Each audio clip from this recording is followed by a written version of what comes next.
Le vinaigre au prix du vin. Une légère odeur aigre se répandait dans l'espace de la maison. Ravuna leva la tête du livre et renifla l'air.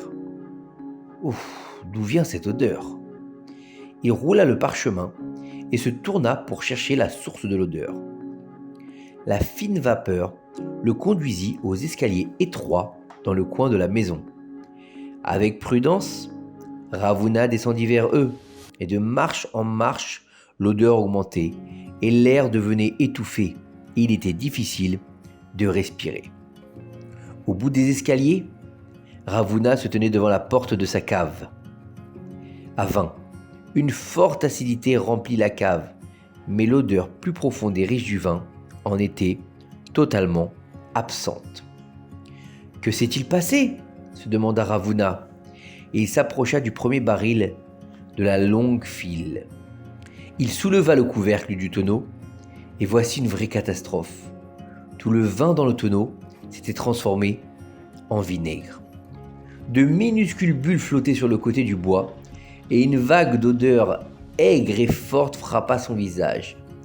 Il ferma le couvercle et alla vérifier le deuxième tonneau, puis le troisième et le quatrième.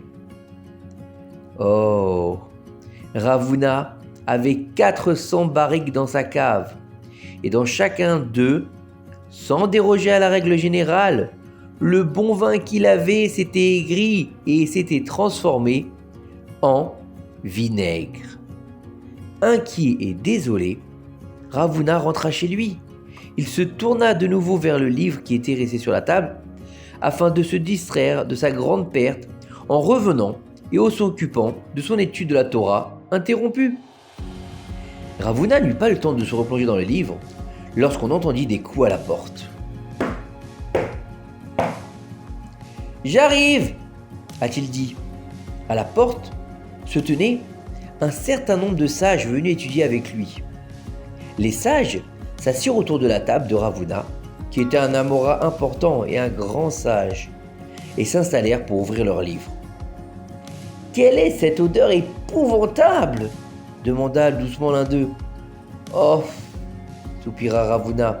« Ce sont les tonneaux de vin dans la cave. Ils ont tous tourné. » Des paroles de regret et de réconfort ont été entendues dans la bouche des membres du groupe. « Si je peux me permettre, » a déclaré un sage, « quand des problèmes comme celui-ci surviennent, après tout, c'est un signe que vous devez être prudent dans vos actions. Peut-être avez-vous commis un péché qui a transformé votre vin en vinaigre ?» Le visage du Rav pâlit. « Et à quel point suis-je suspect à vos yeux pour penser que j'ai fait un péché ?» demanda-t-il. Immédiatement, un autre sage ouvrit la bouche et répondit « Et combien le maître du monde est suspect à vos yeux pour que vous pensiez que vous ne méritez pas un tel problème ?» Ravuna baissa les yeux et se frotta un peu l'esprit. Il essaya de se rappeler. « Peut-être dernièrement j'ai fait une avéra. Est-ce possible que j'ai mal réalisé une mitzvah ?» Il n'a pas réussi à trouver une telle chose dans son esprit. Vu qu'il ne se souvenait pas de quelque chose, il leva les yeux vers les sages, regardit parmi eux et demanda « S'il y a quelqu'un ici qui a entendu parler sur moi d'une chose qui n'a pas été faite correctement, s'il vous plaît, dites-le moi, mes amis. » Les sages réfléchirent un peu jusqu'à ce que l'un d'eux réponde et dise « Je me souviens avoir entendu dire une fois que son honneur ne donnait pas à son métayer sa pleine part. » Ravuna s'occupait de la production de vin et de sa vente pour gagner sa vie. Il possédait donc un vignoble, un grand et beau vignoble. Un vignoble, c'est un endroit où pousse le raisin, pour qu'on puisse après en faire du vin. Cependant, Ravuna lui-même étudiait la Torah toute la journée, et c'est pourquoi un métayer s'occupait de la vigne.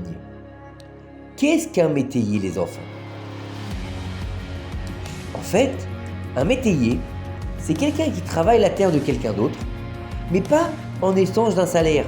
On ne lui donne pas de l'argent. On lui donne une partie de la récolte que la terre elle a donnée. On parle maintenant d'un des sages qui avait appris que Ravuna s'était trompé en donnant pas à son métayer sa part des fruits de la vigne. Est-ce que je ne lui donne pas sa part Ravuna fut surpris en entendant ces mots. Après tout, il prend lui-même plus que sa part. Au contraire, c'est lui qui me laisse à peine ma part dans ma vigne. C'est la raison pour laquelle je ne sépare pas pour lui de la récolte, dit Ravuna. Après tout, c'est exactement ce qu'ils disent tous en parabole, lui répondit le sage. Le voleur vole, vole et le goût a du goût. Qu'est-ce que ça veut dire? C'est-à-dire, même si vous ne volez pas le voleur, et peut-être qu'il n'y a pas de transgression, mais vous goûtez au vol, ce n'est sûrement pas digne d'un grand homme comme vous, Ravuna, et cette chose ne laisse pas une impression positive sur l'âme. Par conséquent, même si votre métayer vous vole les raisins, il vous est interdit, dans tous les cas, de lui voler sa part en échange. Ravuna accepta immédiatement l'argument et répondit « Vous avez raison. J'accepte ce que vous avez dit maintenant et je partagerai avec lui dans le futur et je lui donnerai la part qui lui revient dans les vignes restantes. » Maintenant que Ravuna avait compris la cause du problème et un moyen fut trouvé pour y remédier, son esprit en fut apaisé. Il commença alors à étudier la Torah avec les sages, car c'était pour cela qu'ils étaient venus chez lui. Après un certain temps, les sages quittèrent la maison et Ravuna décida de s'occuper des 400 tonneaux de vinaigre dans la cave. Sans avoir d'autre choix, il dut faire appel à des porteurs pour l'aider à transporter les barriques au marché. Là, ce sera à lui de les vendre comme du simple vinaigre à prix réduit. Et oui, malheureusement, c'est comme ça. Avant même que les fûts de vinaigre ne soient sortis de la cave, une nouvelle incroyable traversa le marché. Il y avait une grave pénurie de vinaigre.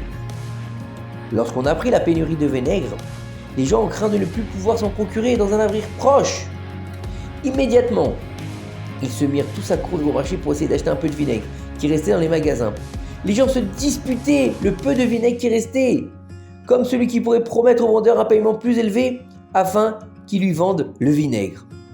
En très peu de temps, les enfants, les prix du vinaigre s'envolèrent et étaient pratiquement aussi chers, voire plus chers que le prix du vin. Waouh!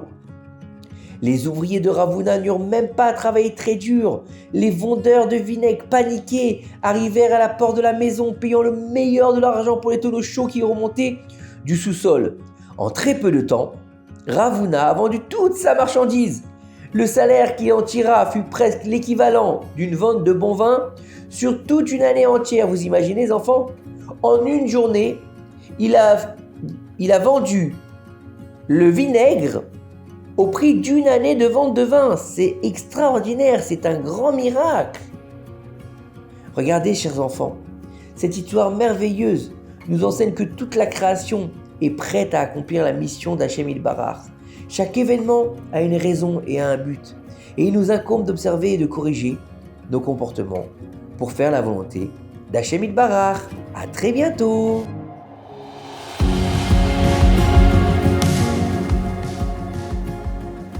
Maintenant, chers enfants, il est temps de faire Shema Israël tous ensemble. Shema Israël, Adonai Eloheinu, Adonai Echad. Bonne nuit.